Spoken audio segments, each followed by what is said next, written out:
Olá, meus irmãos e irmãs, sejam bem-vindos ao canal Vinícius Siqueira. E se você ainda não é inscrito aqui no canal, se inscreva aqui no canal e não esqueça de ativar o sininho das notificações. Todos os dias são postados vídeos abençoados aqui no canal, para te abençoar. Vamos a mais uma palavra do Senhor. Pois os meus pensamentos não são os pensamentos de vocês, nem os seus caminhos são os meus caminhos, declara o Senhor. Isaías 55:8. Uma pesquisa mostra que o livro da Bíblia que mais agrada aos cristãos é o de Provérbios. Ocorre que a ética e a moral do conteúdo de Provérbios oferecem um ensino muito importante para as pessoas hoje em dia. Por isso, embora não frequentem nenhuma igreja, muitas pessoas leem a Bíblia para tirar dela sábias lições de vida. Mas a palavra de Deus em que cremos é muito mais do que uma simples regra de ética e moral. Além disso, Provérbios fala claramente que o temor do Senhor é o princípio do conhecimento e da sabedoria. A Bíblia é o único meio que nos permite conhecer o coração de Deus.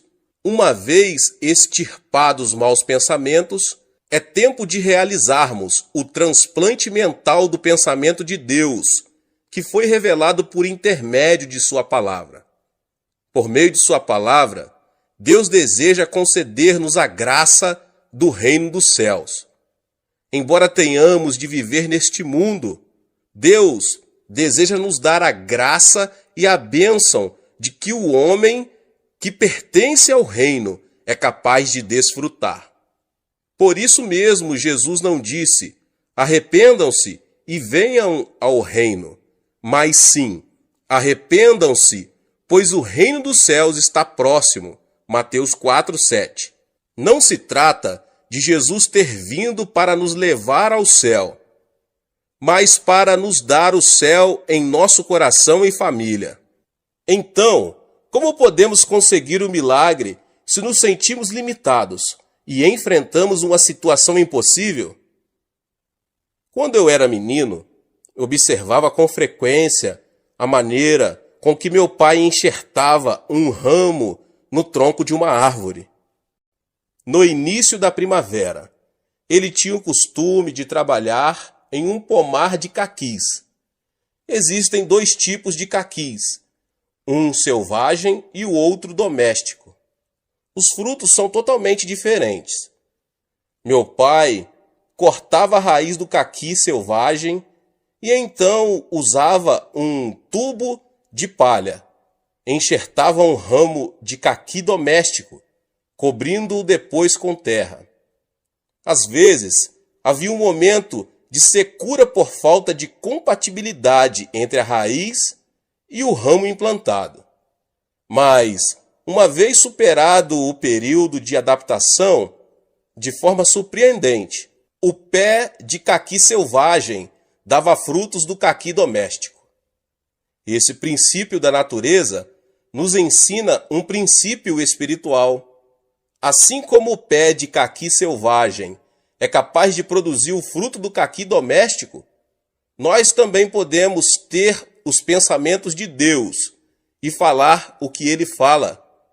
Qual é o caminho para isso? Talvez seja a pergunta de muitas pessoas. O pensamento e o plano do homem produz consequências humanas. Se, no entanto, repelirmos o pensamento do homem e enxertarmos em nós o pensamento de Deus, talvez, inicialmente, passemos por um momento de turbulência, mas se superarmos o obstáculo, será possível pensar, agir e crer como filhos e filhas de Deus, e assim experimentar o milagre.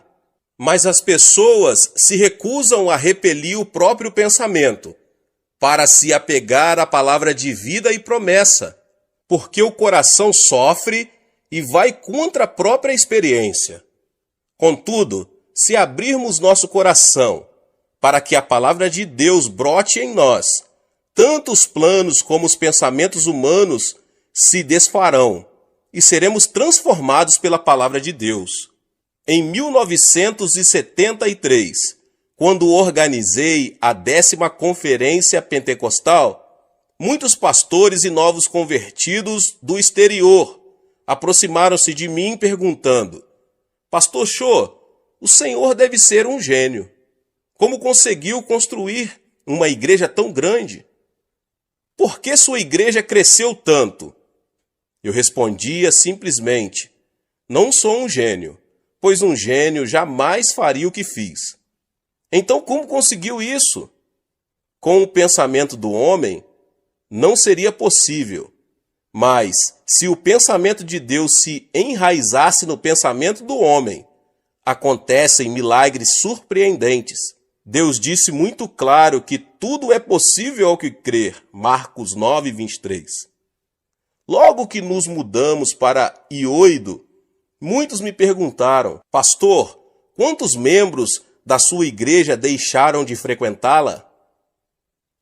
Mas, como eu tinha certeza de ter obedecido a Deus, respondia: as pessoas estão se aproximando, minha igreja está crescendo.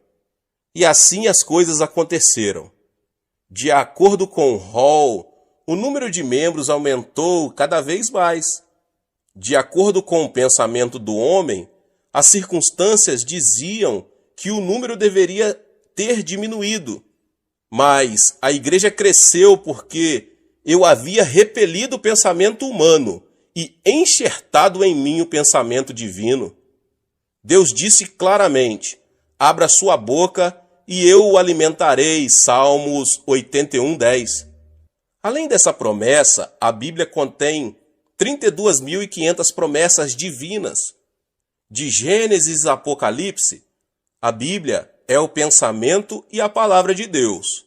Deus não nos deu a palavra para que a vejamos como simples espectadores, nem para vivermos como caquis selvagens, em meio ao fracasso, à desilusão, ao pecado, à injustiça, à mesquenharia, à enfermidade e à maldição. Ele nos deu sua palavra para que possamos dar bons frutos em vida, mediante a bênção ilimitada, a glória e a vitória divinas. Portanto, é fundamental que você transplante o pensamento de Deus em sua maneira de pensar. O enxerto não implica mudança da essência da árvore. Assim como removemos o galho de uma árvore e o enxertamos em outra, devemos transplantar o pensamento de Deus em nós e viver em sua presença. A Bíblia diz que Abraão teve seu filho Isaque aos 100 anos de idade. O corpo de Sara estava envelhecido e, portanto, ter um filho era praticamente impossível. No entanto, Deus semeou seu pensamento no coração de Abraão. Querer receber ou não o enxerto do pensamento de Deus depende de cada pessoa. Quando o anjo de Deus apareceu a Abraão e lhe disse: você terá um filho, ele riu até cair no chão, e Sara também riu. Apesar de tudo isso, Deus disse: você terá um filho. Aceitar ou não o pensamento de Deus dependia de Abraão e de Sara. Abraão enxertou o pensamento de Deus no próprio pensamento. Então seus nomes foram trocados. Abrão converteu-se em Abraão, pai de muitos filhos. E Sarai passou a chamar-se Sara, princesa. Ao enxertar o pensamento de Deus, eles passaram a ser estranhos para os incrédulos. Como pode um homem de 100 anos pensar em ter um filho? Eles estão loucos. É completamente ilógico. No entanto, é assim que isso funciona. Está certo que, de acordo com o pensamento do homem, existem limitações. Mas quando a pessoa tem o pensamento de Deus enxertado em seu pensamento, ela pode agir, falar e pensar como Deus. Deus deu um filho a Sara aos 90 anos de idade. Esse é Isaque, que é considerado o pai de Israel. De acordo com a Bíblia, Moisés era filho adotivo da filha de Faraó, ou seja, o chefe do exército do Egito e futuro sucessor no trono. Contudo, tendo crescido fisicamente e intelectualmente, deu-se conta de que era israelita. Certo dia, ao observar que um egípcio estava espancando e maltratando um de seu povo, quis fazer justiça com as próprias mãos, matou o egípcio e o enterrou na terra. Ele quis salvar o povo de Israel por meio de uma revolução. No dia seguinte, ao ver dois israelitas brigando, perguntou: "Por que você está espancando seu companheiro?" O agressor replicou: "Quem o nomeou líder e juiz sobre nós? Você quer matar-me como matou o egípcio?" Quando a notícia chegou ao palácio real, o faraó ordenou a captura de Moisés. Imediatamente, este fugiu do Egito e foi para o deserto de Midian, tornando-se ali um genro de Jetro, o sacerdote. Passou o tempo e Moisés tornou-se velho. A Bíblia diz que ele morreu com a idade de 120 anos e que seus olhos e seu vigor não se tinham enfraquecido. Deuteronômio 34, 7. Certo dia, ao apacentar as ovelhas no Monte Horebe, Moisés ouviu uma voz vinda dentre uma sarça que ardia, mas que não se queimava. E a voz dizia: "Moisés, tire as sandálias." E o Senhor continuou dizendo: "Eu o envio ao Egito, para que liberte o povo de Israel." Moisés não conseguia acreditar no que estava ouvindo de Deus. Por isso reagiu, dizendo: "Ó Deus, rogo-te que envies outra pessoa. Eu tenho dificuldade para falar e estou muito velho para isso. Envia outro em meu lugar." Moisés não podia enxertar no seu pensamento o pensamento de Deus. Irritado, Deus lhe respondeu: "Moisés, eu não lhe disse que estaria com você? Eu o envio." Finalmente, Moisés conseguiu repelir o seu pensamento, enxertando em sua mente o pensamento de Deus. Assim, muitos milagres aconteceram à medida que ele falava e agia de acordo com o poder de Deus. Quando Moisés incorporou o pensamento de Deus, pôde libertar o povo de Israel da escravidão, atravessando o Mar Vermelho e liderando mais de 3 milhões de israelitas até a Terra Prometida, construindo a nação de Israel e escrevendo o livro da lei. Outro que enxertou os pensamentos de Deus foi André. No Novo Testamento, há também muitos relatos que mostram como viver dando preferência ao pensamento do homem ou ao pensamento de Deus. Um exemplo disso são as decisões de Filipe e de André. A Bíblia diz que se reuniram cerca de 5.000 homens para ouvir Jesus pregar a palavra. Se fossem contadas as mulheres e crianças, esse número chegaria a dezenas de milhares de pessoas que estavam com fome. Na ocasião, Jesus chamou seus discípulos e lhes disse: "Deem-lhes vocês algo para comer." Ele não disse que os discípulos teriam a capacidade de fazê-lo, muito menos mentiu ou exagerou. Filipe começou a fazer as contas. Quando obteve o resultado, chegou à conclusão de que não havia forma de alimentar uma quantidade tão grande de pessoas. Então aproximou-se de Jesus e disse: "Jesus, estamos no deserto, há muita gente. Mesmo que dermos a cada um uma quantidade pequena de pão, precisaremos de muito pão para dar de comer a todos." Essa atitude de Filipe mostra que ele não se havia apropriado da palavra de Jesus, Pois este havia dito: deem-lhes vocês algo para comer. Recusou-se a implantar o pensamento de Deus no próprio pensamento, conhecimento e experiência. Então, diante da mesma circunstância, André soube enxertar o pensamento de Deus e provavelmente deve ter dito: se Jesus nos diz para darmos de comer, é porque podemos fazê-lo. Jesus nunca teria dito para darmos de comer se não tivéssemos nada que lhes dar.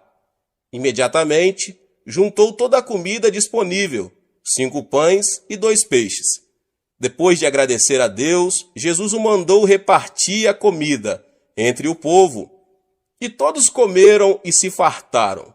E os discípulos recolheram ainda 12 cestos cheios de pedaços que haviam sobrado. O pensamento de Deus é salvar-nos do pecado, sarar-nos de toda doença e enfermidade e transformar o desespero em esperança, a morte em vida, o fracasso e a desilusão em vitória. Para isso, primeiro devemos enxertar em nossa vida a palavra de Deus. Não é fácil escolher o pensamento de Deus a fim de crer nele. Abraão também falhou nesse ponto. Embora cresce no plano de Deus, com base em sua palavra, que teria um filho, quando sua esposa lhe propôs ter esse filho por intermédio da escrava Agar, ele acedeu ao pensamento humano e fracassou diante de Deus. Assim nasceu Ismael, como sabemos. É extremamente difícil distinguir entre o próprio pensamento e o pensamento divino. É difícil obedecer a Deus. Há momentos em que não obedecemos por pensar que o pensamento de Deus é o nosso pensamento, ou por nos consolar imaginando que o pensamento é o pensamento de Deus. Abraão falhou em um princípio, mas decidiu aceitar novamente o pensamento de Deus em sua vida. Decidiu crer no pensamento de Deus, baseando-se no momento em que ele o tirou de sua tenda e o fez contar as estrelas do céu. O mesmo aconteceu com Sara. Ela decidiu aceitar o pensamento de Deus, mesmo sabendo que não poderia conceber e ter um filho. Tal como acontece com personagens da antiguidade, também recusamos-nos a aceitar o que Deus pensa por causa do conhecimento, da lógica e da experiência pessoal. Essa é a razão de ser tão custoso o processo de incorporação do pensamento de Deus em nossa vida. Não obstante, se alguém deixar que a promessa de Deus seja implantada e superar a turbulência da provação apegando-se a Deus, os milagres se manifestarão ininterruptamente. Portanto, não devemos considerar a Bíblia como um enfeite. Não devemos ser espectadores da palavra. Deixemos que ela seja enxertada em nossa vida. Então, experimentaremos o milagre de viver como Deus. Agora, o que fazer para desfrutar o céu em meu coração? Talvez seja a pergunta de muitos. O termo grego metanoia, que em português é traduzido por arrepender-se, significa mudar totalmente o pensamento do coração e a emoção. Ou seja, podemos deixar que o céu reine em nossa vida e família, se apenas mudarmos o rumo do nosso coração e a nossa maneira de pensar. Portanto, arrependa-se dos pensamentos negativos e cheios de frustração, pensamentos que o fazem retroceder, que dizem que tudo está acabado. Mude o rumo da emoção e da mente.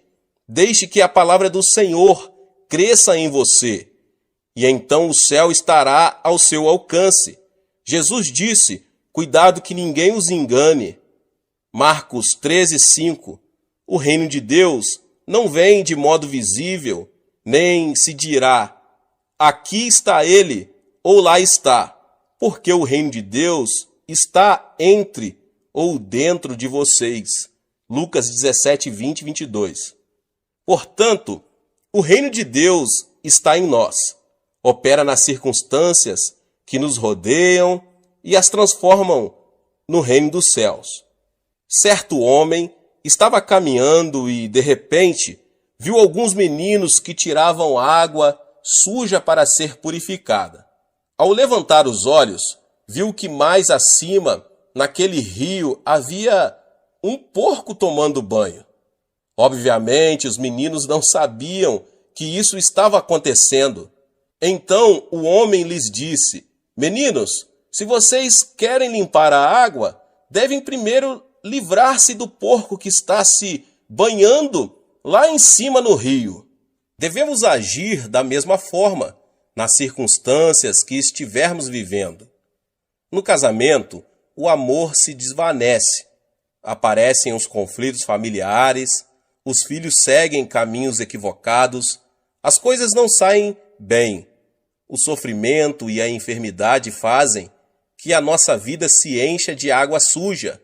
Tratamos de retirá-la de um poço, mas quando o fazemos, vemos que o outro poço se encheu de água suja e acabamos caindo na desilusão. Como podemos solucionar esse problema? A Bíblia diz, Provérbios 4, 23, acima de tudo, guarde o seu coração, pois dele depende toda a sua vida. Devemos nos arrepender e mudar o rumo de nossa maneira de pensar negativa e destrutiva e incorporar o pensamento de Deus e a palavra de Deus em nosso coração, para que o pensamento divino reine em nossa vida e transborde, transformando todo o ambiente no reino dos céus. Podemos experimentar o milagre se tão somente implantarmos a palavra de Deus em nosso coração. Toda palavra que sai da boca de Deus não volta vazia, mas cumpre o propósito com que foi enviada. Isaías 55 diz isso. Portanto, leia e estude a Bíblia, por mais que o seu intelecto duvide dessa verdade. Apegue-se à palavra de Deus que diz: tudo é possível ao que crer. Marcos 9, 23. Se você precisa de cura divina, confesse. Pelas suas feridas fomos curados. Isaías 53, 5. E desfrute de saúde física. Se você precisa que Deus o faça prosperar, deixe que seja enxertada em seu coração a palavra que diz: tragam o dízimo todo e vejam se não vou abrir as comportas dos céus e derramar sobre vocês tantas bênçãos que nem terão onde guardá-las. Malaquias 3:10. Acrescente o pensamento de Deus mediante a palavra dele, que permitirá que em sua vida sejam produzidos muitos frutos de felicidade em nome de Jesus. Deus abençoe a vida de cada um que ouviu essa palavra. Talvez você chegou aqui pela primeira vez e ainda não é inscrito no canal. Se inscreva aqui no canal, ative o sininho das notificações e todos os dias são postados vídeos abençoados aqui no canal para te abençoar. Não esqueça de deixar o seu like e de compartilhar este vídeo, esta palavra, com os seus contatos, com as pessoas que você mais ama. Nos vemos nos próximos vídeos. Deus abençoe. Amém. Olá, meus irmãos e irmãs. Sejam bem-vindos ao canal Vinícius Siqueira. E se você ainda não é inscrito aqui no canal, se inscreva aqui no canal e não esqueça de ativar o sininho das notificações. Todos os dias são postados vídeos abençoados aqui no canal para te abençoar. Vamos a mais uma palavra do Senhor. Que o ímpio abandone o seu caminho e o homem mau os seus pensamentos. Volte-se ele para o Senhor, que terá misericórdia dele. Volte-se para o nosso Deus, pois ele dá de bom grado o seu perdão. Isaías 55, 7. Quando uma pessoa sofre um dano cerebral, parte de seu cérebro ou a totalidade dele passa a ficar paralisada, incapacitada. A medicina tem feito avanços enormes, chegando a remover nódulos no cérebro e preservando não somente a vida, como também impedindo a paralisia parcial ou total. Não é minha intenção falar sobre a paralisia provocada pelas enfermidades cerebrais. Desejo referir-me às enfermidades mentais invisíveis aos olhos, como os maus pensamentos e a filosofia de vida negativa, que nos tornam incapacitados pelo fracasso e pela frustração, que nos impedem de desfrutar a vida feliz que Deus nos oferece. Quando os discípulos de Jesus subiram ao templo às 3 horas da tarde, a hora da oração, encontraram ali um aleijado de nascença. Pedro, olhando-o nos olhos, disse: Não tenho prata nem ouro, mas o que tenho, isso lhe dou. Em nome de Jesus Cristo, o Nazareno, ande. Atos 3:6. Imediatamente, quando Pedro o segurou pela mão e o levantou, e os pés e os tornozelos do homem ficaram firmes, ele deu um salto, pôs-se em pé e começou a andar. Depois entrou com eles no pátio do templo, saltando e louvando a Deus. Pode-se dizer que o coração é que determina o destino do homem. Por essa razão, o sábio diz em Provérbios 4:23, acima de tudo, guarde o seu coração, pois dele depende toda a sua vida. E Jesus, em Mateus 8:13, diz, como você creu, assim lhe acontecerá. O que significa isso? Quer dizer que a mente é a origem do estilo de vida e a vida é o resultado daquilo que pensamos. Devemos eliminar de nosso cérebro o nódulo que nos leva à destruição ou à paralisia total ou parcial. A fim de experimentarmos o poder de Deus, quero agora apresentar 6 elementos que impedem que o poder divino haja em nós, os quais devem ser extirpados. O primeiro elemento é a ansiedade. Pode-se dizer que alguém que vive ansioso perde a felicidade na vida. Quando uma pessoa ansiosa chega a casa, os integrantes da família tornam-se intranquilos por causa de suas queixas e murmurações. Assim também, a pessoa ansiosa é incapaz de difundir paz na sociedade. Esse tipo de gente provoca reação de agitação em cadeia. Segundo estudo do médico Dr. Walter Clemente Albertis, especialista em gastroenterite do reconhecido Hospital Mayo, a causa de todo tipo de doença é a ansiedade. Isso significa que a ansiedade destrói a saúde física, além de destruir a felicidade do coração. Qual é a causa da ansiedade? Apresento aqui 2 de suas origens. A primeira origem da ansiedade, as circunstâncias produzem ansiedade. Quando uma pessoa sente-se incapaz de enfrentar uma situação, torna-se ansiosa. Por exemplo, quando não consegue solucionar um problema financeiro ou quando vive uma situação que parece estar além de qualquer esforço humano.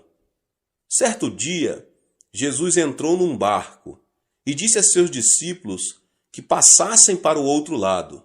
No começo, o lago estava tão calmo que o barco deslizava como um patim sobre rodas.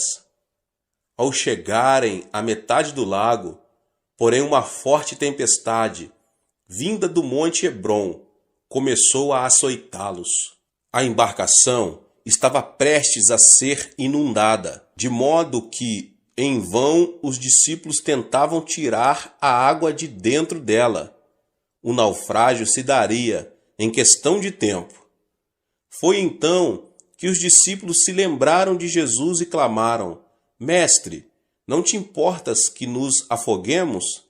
Jesus levantou-se, repreendeu o mar, e imediatamente o vento se acalmou, e tudo ficou tranquilo. Olhando os discípulos nos olhos, ele disse: Por que vocês têm tanto medo? Ainda não têm fé? Observe que Jesus não disse: Vocês não têm fé. Isso se deve ao fato de que toda pessoa tem fé, de acordo com a medida que Deus lhe deu. O fundamento da fé dos discípulos, entretanto, eram as circunstâncias, os sentimentos e a emoção. Eles tinham fé somente quando tudo estava calmo. Ao terem a vida ameaçada por uma tempestade, sua fé transformou-se em dúvida, criando uma nuvem de ansiedade no coração. Portanto, devemos repelir os pensamentos oriundos das circunstâncias e as emoções da terceira dimensão, a fim de aceitar os pensamentos de Deus, os da quarta dimensão. Quando viram a tempestade e as ondas, os discípulos fracassaram em aceitar o pensamento de Deus, apesar de terem ouvido o Senhor dizer que queria passar para o outro lado do lago. Seus fundamentos de fé não eram a palavra de Deus da quarta dimensão, e sim as circunstâncias e as emoções da terceira dimensão. Foi por isso que o Senhor lhes perguntou: Onde está a sua fé? A palavra de Deus permanece para sempre e jamais muda. Apegar-se firmemente à palavra de Deus não é outra coisa senão aceitar o pensamento de Deus. Portanto, apesar das circunstâncias, se o fundamento do nosso coração é a palavra de Deus, mediante a fé, podemos estar livres de nossa ansiedade e preocupação. A segunda origem da ansiedade é que o pecado produz ansiedade. Quando peca, a pessoa torna-se ansiosa, porque perde a confiança diante de Deus. O pecado separa o homem de Deus. Quando Adão e Eva pecaram, não puderam permanecer diante dele. Gênesis 3:10 diz: Ouvi teus passos no jardim, e fiquei com medo, porque estava nu. Por isso me escondi. Qual foi a causa do medo? O pecado, sem dúvida. Ao comer do fruto da árvore proibida, Adão e Eva souberam que estavam nus e tiveram medo. Por isso não puderam apresentar-se diante de Deus. Da mesma forma, o homem que comete pecado não tem paz. As Escrituras dizem: Não há paz alguma para os ímpios. Isaías 48:22. Portanto, a consequência do pecado é a ansiedade. Se uma pessoa se sente ansiosa ao sentar-se e ao levantar-se, sua vida será uma ruína. Não obstante, se alguém se aproxima do Senhor e confessa todos os seus pecados, estes se tornam brancos como a neve, ainda que tenham sido como o escarlate. Não se trata de mudar as circunstâncias para que possamos desfrutar paz. Jesus disse: Nesse mundo vocês terão aflições.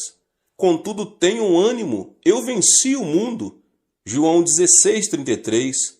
E o apóstolo João declara: Porque aquele que está em vocês é maior do que aquele que está no mundo. 1 João 4:4.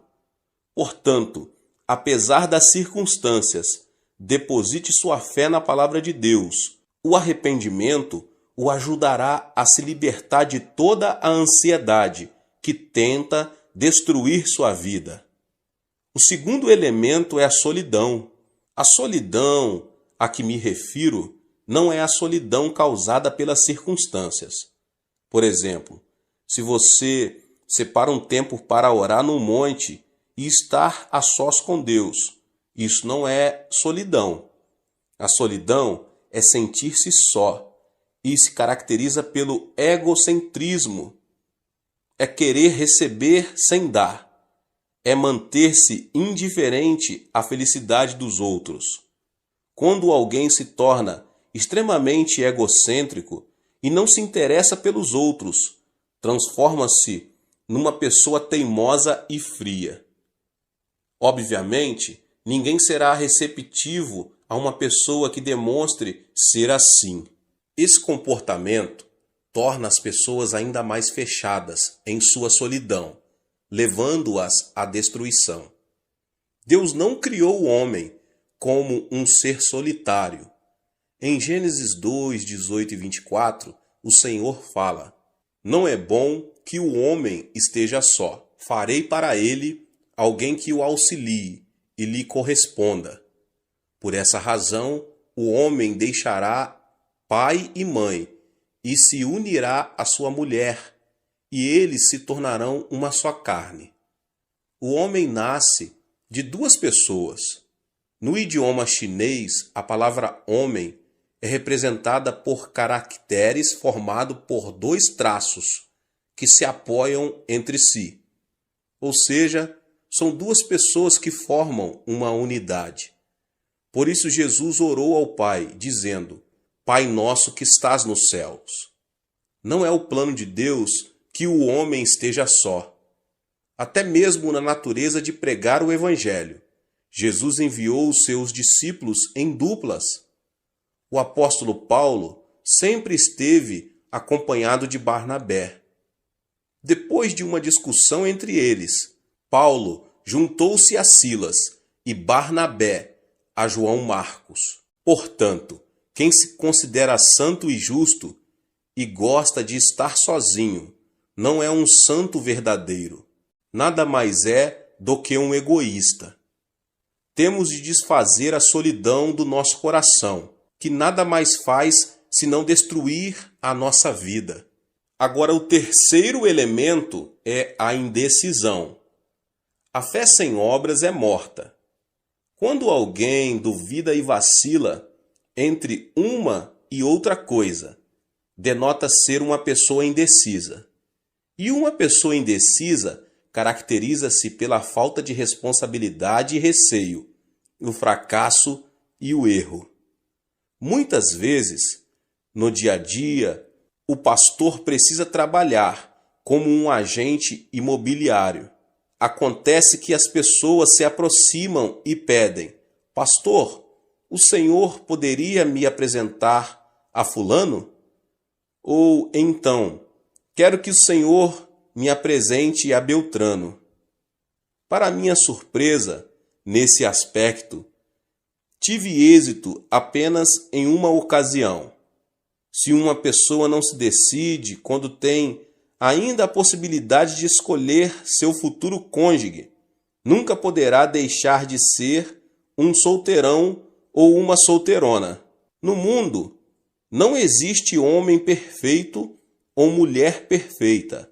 É preciso primeiro casar para depois adaptar-se ao cônjuge. Hoje em dia, muitos fracassam por falta de decisão. Surgem as oportunidades, mas estas são perdidas por causa da indecisão com que enfrentam a vida. Ao longo de minha vida, nunca vi uma pessoa extraordinariamente inteligente que tenha conseguido grandes coisas. Os chamados inteligentes pensam demais e dizem: é preciso descartar esta possibilidade. Isto não funcionará. Ainda não chegou a hora de pôr isto ou aquilo em ação. O tempo passa e, no final das contas, eles não fazem nada. Portanto, podemos vencer se, com convicção, seguirmos em frente. Alguns membros da minha igreja já vieram a mim e perguntaram: Pastor, o senhor acredita que será bom para mim emigrar para outro país? O que o senhor acha de eu começar um novo negócio? Devo continuar a fazer o que eu estou fazendo? Esperam então que eu tome a decisão por eles? Diante dessa situação, eu simplesmente aconselho: não me peça que tome a decisão por você. Vá ao monte da oração e ore. Clame a Deus, que certamente dirá que caminho você deve seguir. Diante da dúvida ou incerteza, devemos nos apegar a Deus e pedir-lhe de todo o coração que nos oriente. Então, Deus nos ajudará a tomar a decisão correta.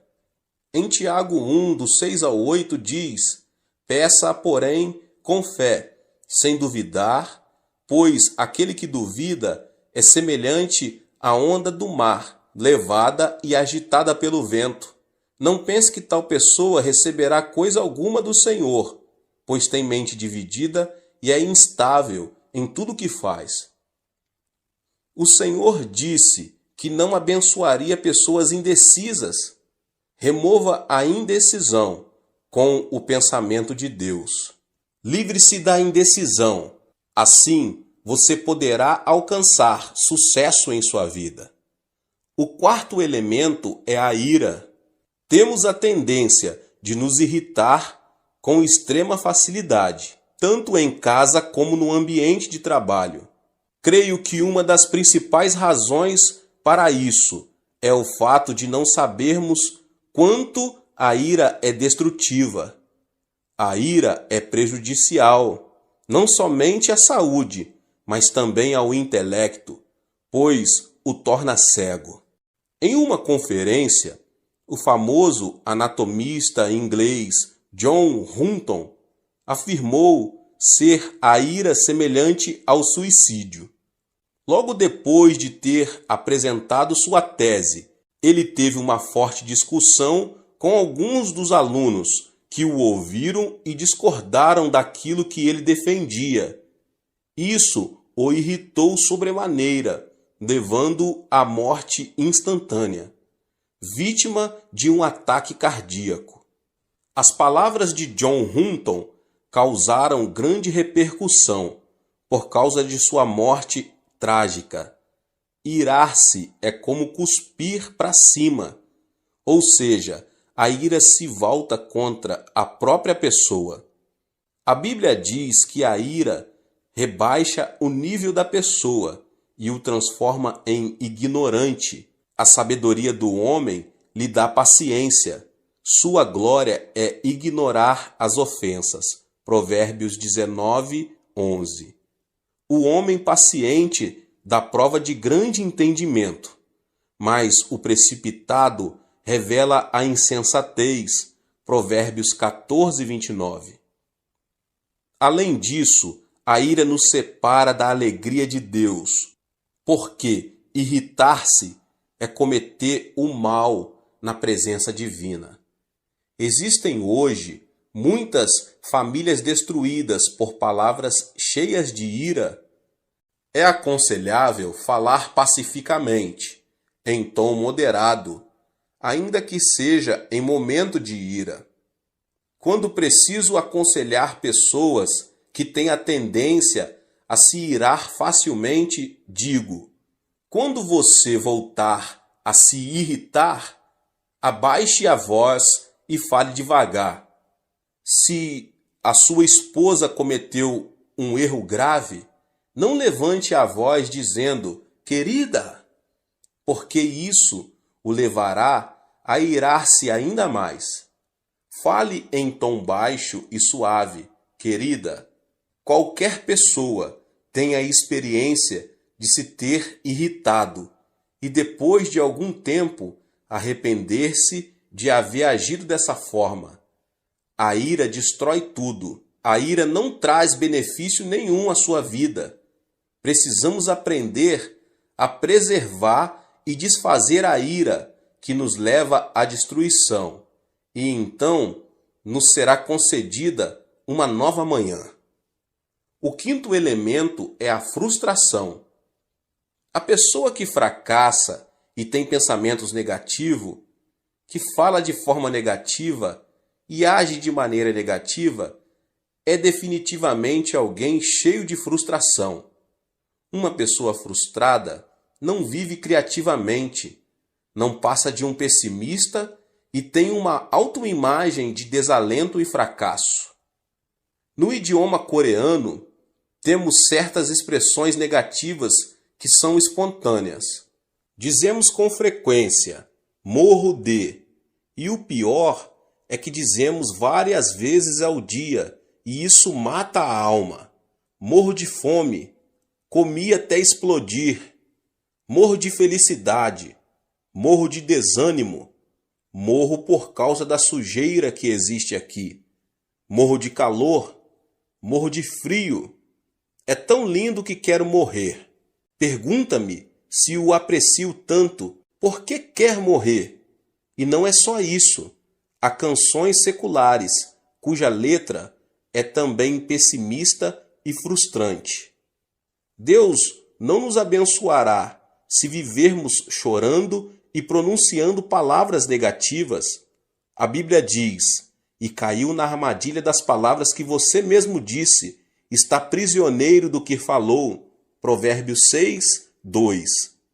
Isso sugere a importância das palavras em nossa vida. Portanto, se falarmos palavras negativas, vamos viver sob a sombra da frustração. Tenho recebido muitas cartas que chegam do interior do país. No entanto, se o conteúdo da carta é negativo e frustrante, deixo de responder a ela. Ao contrário, se a pessoa que a escreveu, embora diante de frustração e de um panorama desalentador, denota a esperança, oro por ela e faço tudo o que posso para ajudá-la. Sabe qual é a diferença entre uma pessoa de sucesso e uma pessoa fracassada? As bem-sucedidas não se mostram frustradas diante de um eventual fracasso e logo se colocam em pé novamente. Ao contrário, as pessoas fracassadas denotam frustração, desanimam e cruzam os braços. Aqui está a diferença. A chave do êxito da vida está em ter coragem e não desanimar nunca. Aos 70 anos, com uma dívida de milhares de dólares, o coronel Sanders foi à falência. Ficou tão abalado que foi internado num hospital. Mesmo assim, não conseguia conciliar o sono. Certo dia, bem de madrugada, ouviu um hino que dizia: não esmoreças, Deus te protege. Descansa sob suas asas, Deus te protege. Como um sonâmbulo, dirigiu-se ao lugar de onde vinha o cântico. O hino vinha de uma pequena igreja. Ao entrar, encontrou uma senhora idosa que cantava o hino, curvada diante do altar. A voz daquela senhora parecia a voz de um anjo.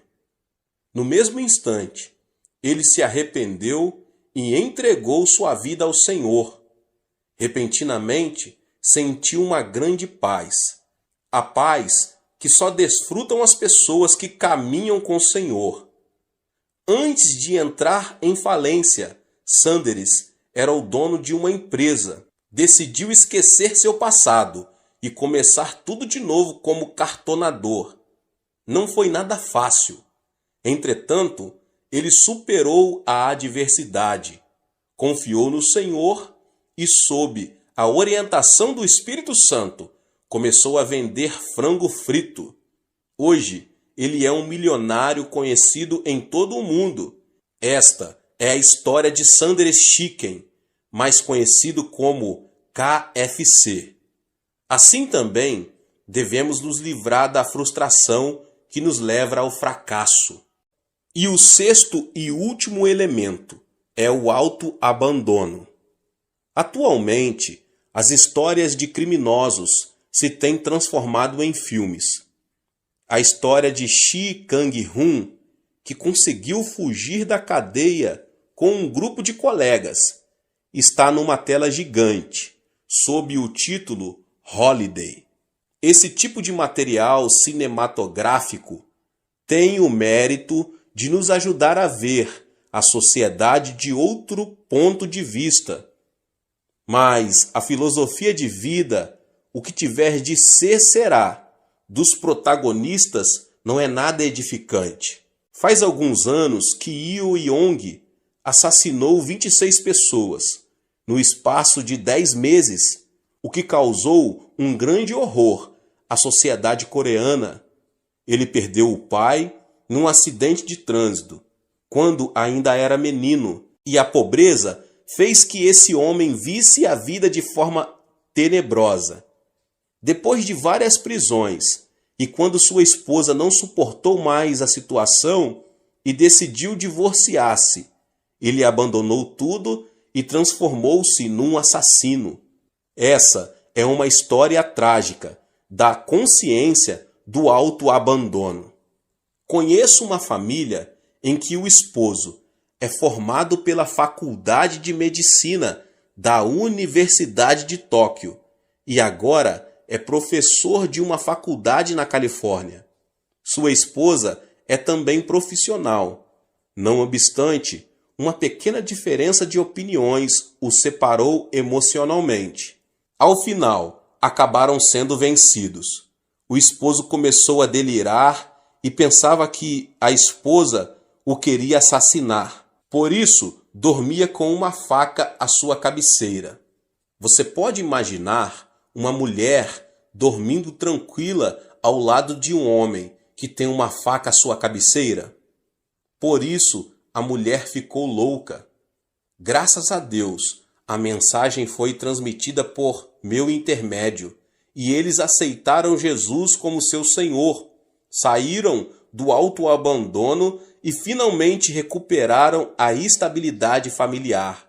Devemos nos livrar do veneno do autoabandono que destrói a nossa vida. Gênesis 2,15 narra: o Senhor Deus colocou o homem no jardim do Éden para cuidar dele e cultivá-lo. O jardim do Éden não é outra coisa senão o nosso coração. Na antiguidade, a fonte de vida encontrava-se no Éden, mas na atualidade, a fonte de vida se encontra no coração. O Deus que disse ao homem para cuidar do Éden, hoje nos manda cuidar do nosso coração. É necessário que os nossos pensamentos se fundamentem na palavra de Deus, para que o nosso coração seja preservado.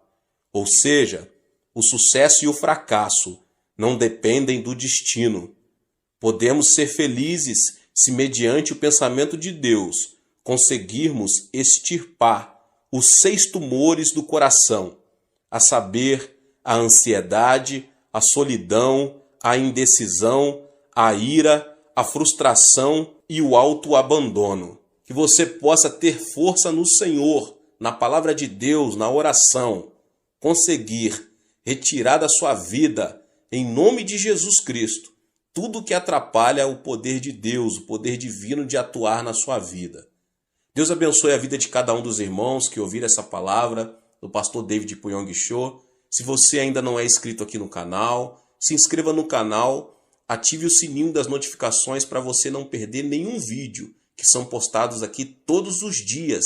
Deixe também o seu like e não esqueça de compartilhar essa palavra com as pessoas que você mais ama. Nos vemos nos próximos vídeos. Amém. Olá, meus irmãos e irmãs, sejam bem-vindos ao canal Vinícius Siqueira. E se você ainda não é inscrito aqui no canal, se inscreva aqui no canal e não esqueça de ativar o sininho das notificações. Todos os dias são postados vídeos abençoados aqui no canal, para te abençoar. Vamos a mais uma palavra do Senhor. Cada pessoa tem a própria perspectiva. Esta é única e distinta de todas as outras. A perspectiva dos pais não é a mesma perspectiva dos filhos. A maneira com que a geração adulta vê uma situação não é a mesma com que os jovens a veem. O ponto de vista do chefe não é o ponto de vista do empregado. Os políticos da oposição não veem as coisas como as veem os políticos que apoiam o governo. É imprescindível que haja contínua busca de entendimento entre ambas as partes. Mas existe uma diferença maior de perspectivas. Trata-se do ponto de vista do homem e do ponto de vista de Deus. A Bíblia explica isso da seguinte forma. Isaías 55, 8, 9 diz: pois os meus pensamentos não são os pensamentos de vocês, nem os seus caminhos são os meus caminhos, declara o Senhor. Assim como os céus são mais altos do que a terra, também os meus caminhos são mais altos do que os seus caminhos, e os meus pensamentos são mais altos que os seus pensamentos. É praticamente inevitável o conflito entre o ponto de vista de Deus e o ponto de vista do homem. Apesar disso, se como homens que somos, repelirmos o nosso pensamento e escolhermos o pensamento de Deus, poderemos alcançar vitória genuína na vida cristã. O pensamento de Deus é um caminho de verdade e vida, o qual devemos seguir. Ele se torna um mapa capaz de indicar onde se encontra a felicidade e de mostrar o leme que nos guia até onde temos de chegar. Um bom exemplo disso é a vida de Abraão. Se você tem o pensamento de Deus, pode começar a sonhar. A vida de Abraão passou por uma drástica mudança de rumo, quando ele tinha 75 anos de idade. Essa é uma idade quando a pessoa precisa fazer uma avaliação da sua vida, refletindo sobre a maneira em que viveu, e deve pensar a respeito da morte. Em outras palavras, é a idade menos indicada para um novo começo. Mas Deus chamou Abraão e ordenou-lhe que começasse tudo de novo. A Bíblia esclarece isso da seguinte forma em Gênesis 12, 1 e 2 e 3. Então o Senhor disse a Abraão: saia da sua terra, do meio de seus parentes e da casa de seu pai, e vá para a terra que eu lhe mostrarei. Farei de você um grande povo e o abençoarei. Tornarei famoso o seu nome e você será uma bênção. Abençoarei os que o abençoarem e amaldiçoarei os que o amaldiçoarem. E por meio de você, todos os povos da terra serão abençoados. Depois de receber essa palavra de Deus, Abraão passou a ver a vida por outra perspectiva. O Senhor lhe havia mostrado não ser aquele o momento de abandonar o sonho, mas de concebê-lo, o tempo de começar uma nova vida. Ele prometeu a Abraão que as obras da fé o acompanhariam, assim como uma flor desabrocha quando recupera a vitalidade. Abraão recuperou vida aos 75 anos de idade. Contudo, ele não pôde evitar um conflito interior. Certamente pensou: será que tudo isso está certo? Isso é possível sob o ponto de vista humano? Se eu obedecer a Deus pela fé, as pessoas não me poderão considerar um louco? Abraão se viu diante de um conflito: ver as coisas como Deus as vê e começar uma nova aventura, ou ver o mundo como o homem vê e permanecer no mesmo lugar. Afinal, Abraão tomou a decisão de ver as coisas como Deus as vê. Embora seus olhos não vissem coisa nenhuma, seus ouvidos não percebessem nada e suas mãos não tocassem em nenhum objeto, Abraão decidiu ver seu destino e as circunstâncias como Deus as via. Assim começou sua vida de fé. E o que é fé? Fé é abandonar o ponto de vista do homem e dar preferência ao ponto de vista de Deus. Portanto, podemos desenvolver nossa fé quando decidimos ver com a perspectiva de Deus e começar uma vida nova. Abraão mudou o rumo de sua vida mediante a fé. É preciso ter sabedoria para fazer distinção entre o ponto de vista do homem e o ponto de vista de Deus. Se virmos como o homem vê, viveremos como homens. Se, no entanto, virmos como Deus vê e agirmos pela fé, viveremos pelo poder de Deus. Certo dia em que havia densa neblina, um navio estava detido, impossibilitado de partir. O comandante esperava ansiosamente que a neblina se dissipasse. Um senhor aproximou-se dele e disse: "Eu sou da Inglaterra e preciso ir a Quebec, no Canadá, ainda hoje, porque no sábado tenho de pregar num culto evangelístico. Vamos já, comandante. O comandante, surpreso com estas palavras, pensou: pela aparência, esse homem seria uma pessoa normal, mas pela maneira de falar deve ser um louco, e disse: ouça, por acaso o senhor não vê a neblina? Como vou sair do porto com uma neblina dessa? O homem respondeu: certamente que eu vejo a neblina, mas vejo também a mão de Deus retirando a neblina. Por acaso o senhor não vê a mão de Deus? Quando o comandante pensou estar diante de um louco, o homem o tomou pela mão, levou-o à força ao seu camarote e disse: sirvo ao Senhor durante 57 anos e o tenho visto todos os dias em oração. Deus nunca falhou. Vou orar e o Senhor verá a neblina se desvanecer. Vamos orar juntos. O comandante entrou no camarote, mas fez declarações que demonstravam falta de fé. Não diga tolices. Por acaso não vê a neblina? Onde está Deus? As palavras do comandante vinham do senso comum. De repente, George Miller dobrou os joelhos e orou: Deus, Criador dos céus e da terra, eu vim da Inglaterra e preciso ir a Quebec para pregar a tua palavra. Portanto, faze que o navio parta agora mesmo. Assim que terminou a oração, disse ao comandante: ligue o motor do navio. O senhor acredita que a oração fará melhorar as condições do tempo? Não diga tolices. George Miller respondeu: abra a janela. E o milagre aconteceu. Naquele curto espaço de tempo, a neblina havia desaparecido e o sol estava brilhando. O comandante não conseguia acreditar.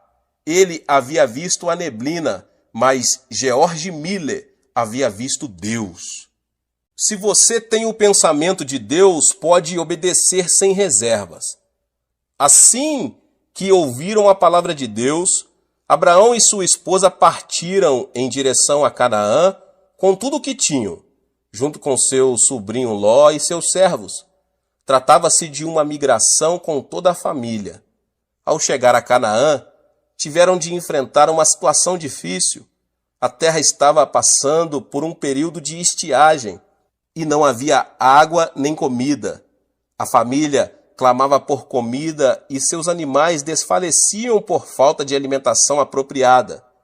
Diante das circunstâncias adversas, Abraão decidiu ver as coisas pela perspectiva humana. Buscando a sobrevivência, foi para o Egito, a terra do pecado, junto com seu sobrinho Ló. Ali, com o propósito de preservar sua vida, fez que a esposa dissesse que era sua irmã. Não é assim que o homem vê as coisas? Reconhecendo as adversidades, Abraão abandonou a perspectiva de Deus e preferiu a perspectiva do homem. Mas Deus observava as circunstâncias por outro ponto de vista. Ele viu que Abraão, embora tivesse decidido ter fé, ainda estava preso a coisas humanas. Foi por isso que Abraão não lhe obedecera sem reservas. Deus lhe havia dito que saísse de sua terra e do meio de seus parentes. Mas Abraão partira com todos os seus bens e seu sobrinho Ló. Esse foi o motivo pelo qual Deus permitiu a estiagem. Do ponto de vista de Deus, Abraão não desenvolvera uma fé completa. Ele havia deixado a terra, mas somente no aspecto físico. Em outras palavras, ele não obedecera plenamente a Deus. Por isso, para que se arrependesse, Deus permitiu a estiagem. Ao enfrentar uma aflição, todos são levados a fazer uma análise introspectiva. Se Abraão tivesse arrependido de seus pecados e buscado a Deus, o Senhor lhe teria aberto um novo caminho. Mas Abraão não observou as circunstâncias sob a perspectiva divina. Por isso dirigiu-se ao Egito. Se alguém escolhe ver as coisas com os olhos humanos, deve se responsabilizar pelas consequências em sua vida. Ao contrário, se alguém decide ver as coisas com os olhos de Deus, é este quem o protege e responde por sua vida. Como consequência, Abraão enfrentou situações muito críticas. O rei do Egito tomou Sara, pensando ser a irmã mais nova do estrangeiro. Abraão preservou sua vida porque entregou sua esposa como mulher a outro homem. Definitivamente, o conflito e a vergonha se apoderaram dele. No entanto, o processo o levou a um genuíno arrependimento. Foi então que Deus lhe deu uma nova oportunidade.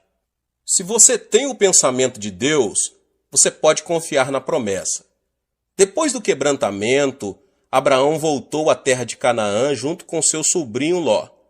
Em Canaã, ele teve uma vida próspera porque administrou bem o que ganhou no Egito. Mas os servos de Abraão e Ló discutiam com frequência porque não havia água suficiente para todos. Diante disso, Abraão decidiu separar-se do seu sobrinho. Ao ouvir a confissão de Abraão, percebemos imediatamente quando ele tinha sido quebrantado. Não haja desavença entre mim e você, ou entre os seus pastores e os meus, afinal somos irmãos. Aí está a terra inteira diante de você. Vamos separar-nos. Se você for para a esquerda, irei para a direita. Se for para a direita, irei para a esquerda. Gênesis 13, 8, 9. Abraão cedeu a Ló praticamente tudo. Essa declaração manifesta a convicção de Abraão, que decidiu não olhar a circunstância sob o ponto de vista humano, mas apegar-se ao pensamento de Deus. Por outro lado, Ló viu as coisas sob a perspectiva humana, levantou os olhos e observou que todo o vale do Jordão até Zoar era terra bem irrigada. Mas, na realidade, Sodoma e Gomorra eram terras onde proliferavam o pecado. Depois de separado de seu sobrinho Ló, Abraão, que tinha o pensamento de Deus e confiava na palavra do Senhor, decidiu ficar em Canaã. Deus o chamou e disse: "De onde você está, olhe para o norte, para o sul, para o leste e para o oeste. Toda a terra que você está vendo darei a você e a sua descendência para sempre." Gênesis 13, 14 e 15. Falando francamente, a terra de Canaã não se via tão fértil quanto as campinas do Jordão. Mas Deus disse a Abraão que lhe daria e a toda a sua descendência toda a terra que ele estava vendo. Vemos assim que, quando Abraão decidiu olhar seu destino e as circunstâncias sob o ponto de vista de Deus, ele lhe prometeu responsabilizar-se por sua vida. Se você tem o pensamento de Deus, pode esperar pelo cumprimento da promessa. E aconteceu que Abraão chegou aos 85 anos de idade. 10 anos já se haviam passado desde o dia em que ele decidira vir à terra de Canaã. Contudo, Abraão não tinha nenhum filho. Sob o ponto de vista humano, já não havia possibilidade de ver cumprida a promessa divina. Por essa razão, a esposa de Abraão, Sara, propôs-lhe que ele tomasse sua escrava Agar, para que, talvez por intermédio dela, viesse a ter filhos. E assim foi. Abraão, que até aquele momento estava crendo e esperando na palavra de Deus, começou a olhar com os olhos do homem e, consequentemente, tomou sua escrava como mulher. Pouco tempo antes, porém, Deus lhe havia dito: "Não tenha medo, Abrão, eu sou o seu escudo. Grande será a sua recompensa." Gênesis 15, 5. Mas Abraão enfatizou o fato de não ter um filho, dizendo: "Ó soberano Senhor, que me darás, se continuo sem filhos e o herdeiro do que possuo é Eliezer de Damasco? Tu não me deste filho algum. Um servo de minha casa será o meu herdeiro." Gênesis 15, 2 e 3. Mas esse pensamento era do homem, porque o pensamento de Deus era diferente. Depois de lhe dizer: seu herdeiro não será esse. Um filho gerado por você mesmo será o seu herdeiro.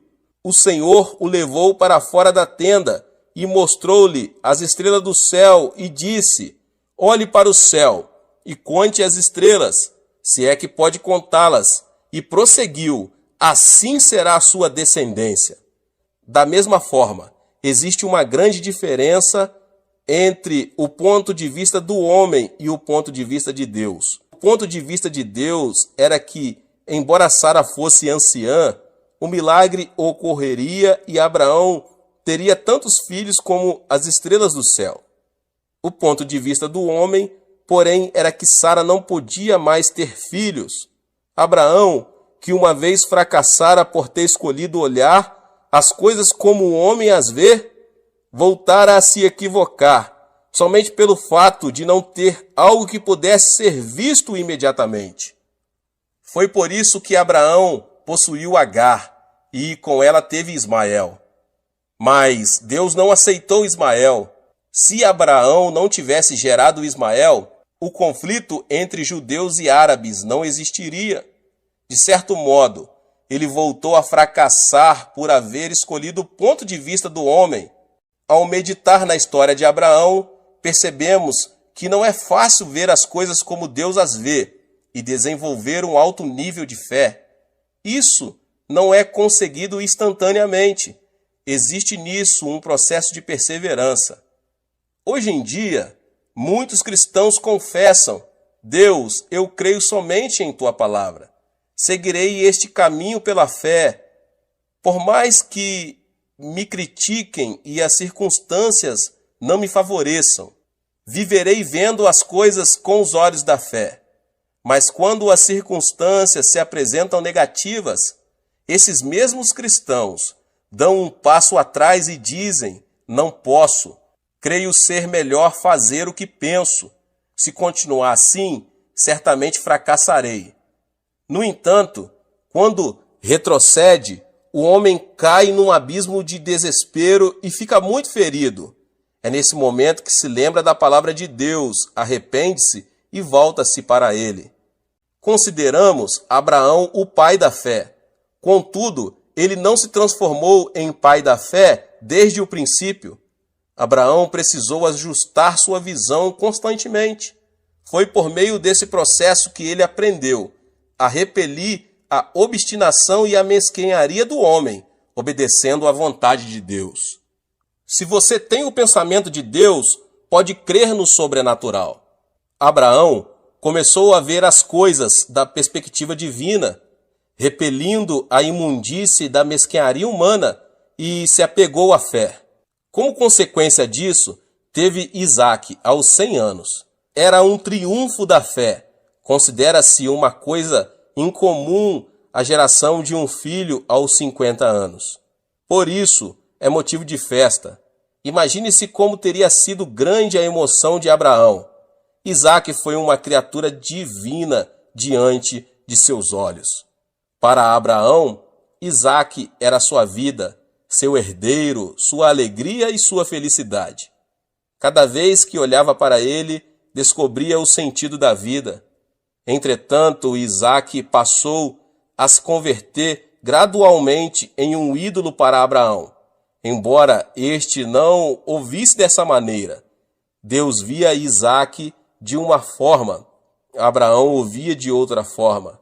Ou seja, havia uma grande diferença entre os dois pontos de vista, o ponto de vista de Deus e o ponto de vista de Abraão. Certo dia, Deus ordenou a Abraão: tome seu filho, seu único filho, Isaque, a quem você ama, e vá para a terra de Moriá. Sacrifique-o ali como holocausto num dos montes que lhe indicarei. Abraão ficou perplexo. Pensava que Deus abençoaria Isaque e prolongaria seus dias de vida aqui na terra. Esse não deixava de ser o pensamento do homem. O pensamento de Deus, porém, não aceita o pensamento do homem. Abraão viu-se em meio a forte conflito. Ele sabia que Deus estava falando sério e pensou: se Deus quer, eu tenho de obedecer. Não devia ser fácil oferecer o único filho amado como holocausto, ou seja, queimá-lo no fogo. A luta interior de Abraão continuou. Provavelmente, ele até pensou em desobedecer a Deus e viver feliz com seu filho. Todavia, também não podia desobedecer à ordem divina. Chegou o momento de escolher o pensamento do homem ou o pensamento de Deus. Finalmente, Abraão decidiu-se pelo pensamento de Deus. Lembrou-se da palavra que dizia ser Isaque o herdeiro e creu que Deus tinha preparado um plano. É certo que, para chegar a esse ponto, Abraão passou por uma grande turbulência. No dia seguinte, tomou a direção do Monte Moriá, junto com o filho Isaque e 2 servos. Ao chegar ao lugar indicado por Deus, não hesitou em sacrificar seu filho. Ele o amarrou sobre o altar, amarrou a lenha e pegou o cutelo. Foi nesse instante que o anjo de Deus o deteve. Não toque no rapaz, disse o anjo. Não lhe faça nada.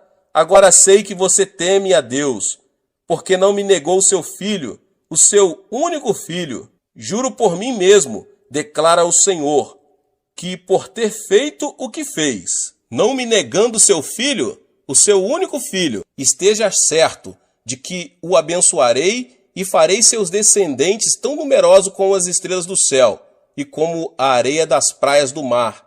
Sua descendência conquistará a cidade dos que lhe forem inimigos, e por meio dela todos os povos da terra serão abençoados, porque você me obedeceu. Gênesis 22. Abraão escolheu ver como Deus vê e repeliu todo o pensamento humano. A partir desse momento, Deus abençoou Abraão e se responsabilizou por sua vida.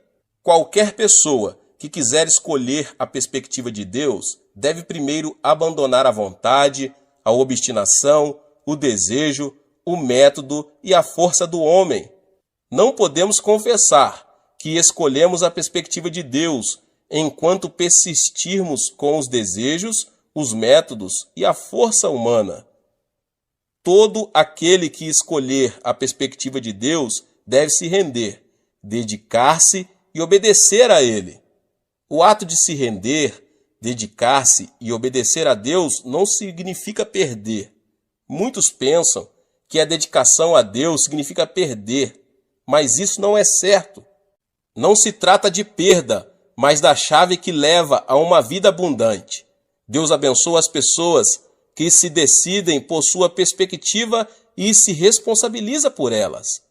Assim funciona a lei do céu. A vida de Abraão é a evidência dessa lei. Eu chego agora ao final e eu quero dizer que a fé consiste em abandonar a perspectiva do homem, escolhendo a perspectiva de Deus. Se optarmos por ver como o homem vê, não poderemos receber o favor e a orientação de Deus. O justo viverá pela fé. O que significa viver pela fé? Significa abandonar a perspectiva do homem e escolher a perspectiva de Deus, vivendo como a Bíblia ordena. Assim, Deus nos abençoa e se responsabiliza por nossa vida. É certo que, ao nos decidir pelo ponto de vista divino, enfrentaremos uma luta interior. Devemos, portanto, superá-la. Você sabe como Deus vê a terra e o homem? Deus vê a história do homem como um assunto de julgamento imitente. A história do homem está chegando ao seu final. A vida do homem é como uma neblina que aparece num momento e logo se desvanece. Ele é como uma erva e sua glória como a flor do campo. Quem vacila com isso é nécio. O nosso interesse deve estar na eternidade. A vida eterna é mais importante que a vida passageira. Essa filosofia de vida permitirá que a pessoa viva a vida transitória de maneira muito mais significativa. As Escrituras dizem, da mesma forma, como um homem está destinado a morrer uma só vez e depois disso enfrentar o juízo. Hebreus 9, 27. A terra não permanecerá para sempre. Portanto, temos de ver as coisas sob a perspectiva de Deus. Para isso, devemos tomar uma difícil decisão. Sob que perspectiva você vê a vida? Os cristãos devem abandonar tudo o que é humano e aceitar a perspectiva de Deus. Esse é o único caminho, porque Deus se responsabiliza por aquele que abandona o ponto de vista humano, decide tomar o ponto de vista divino em nome de Jesus. Deus te abençoe. Glória a Deus. Se você ainda não é inscrito aqui no canal, se inscreva no canal, ative o sininho das notificações para você não perder os vídeos que são postados aqui no canal. Deixe também o seu like e não esqueça de compartilhar. Compartilhe nas suas redes sociais, tá bom? Compartilhe com seus contatos, com as pessoas que você mais ama. Nos vemos nos próximos vídeos. Amém!